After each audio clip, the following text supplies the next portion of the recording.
আজ করবো কুমড়ো ফুলের ভর্তা। তার জন্য কুমড়ো ফুল ভালো করে ধুয়ে জল টিপে রেখে দিয়েছি। আর এইখানে তেলের মধ্যে কালো জিরে ফোড়ন আর কাঁচা লঙ্কা রসুন দিয়ে একটু ভাজা ভাজা করে তারপরে চিংড়ি মাছটা দিয়ে দিয়েছি। এবার এই দুটো চিংড়ি সবগুলো একটু ভাজা ভাজা হবে, তারপরে কুমড়ো ফুলটা দিয়ে দেবো। চিংড়ি মাছ রসুন কাঁচা লঙ্কা একটু ভাজা ভাজা হয়ে গেছে। এইবার কুমড়ো ফুলটা দিয়ে ভালো করে ভাজতে হবে। যত ভাজবো যত জল টানবে তত এটা খেতে ভালো হবে। এটা সুন্দর করে ভাজতে হবে। একটু নুন হলুদ দেবো, নুন হলুদ দিয়ে তারপরে এটাকে ভাজতে থাকবে।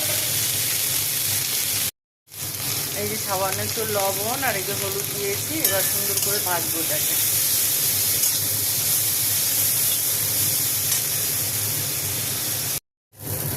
কুমড়ো ফুল চিংড়ি রসুন লঙ্কা সব ভালো করে ভাজা হয়ে গেছে, দেখো একদম জল নেই। এখন এটাকে ঠান্ডা করে আমি বেটে নেব। এটাকে শিলনোড়াতেই বাটতে হবে। শিলনোড়াতে বাটলে বেশি টেস্ট হবে, কেননা মিক্সিতে অত ভালো টেস্ট হবে না। আমি শিলনোড়া বেটে নিচ্ছি।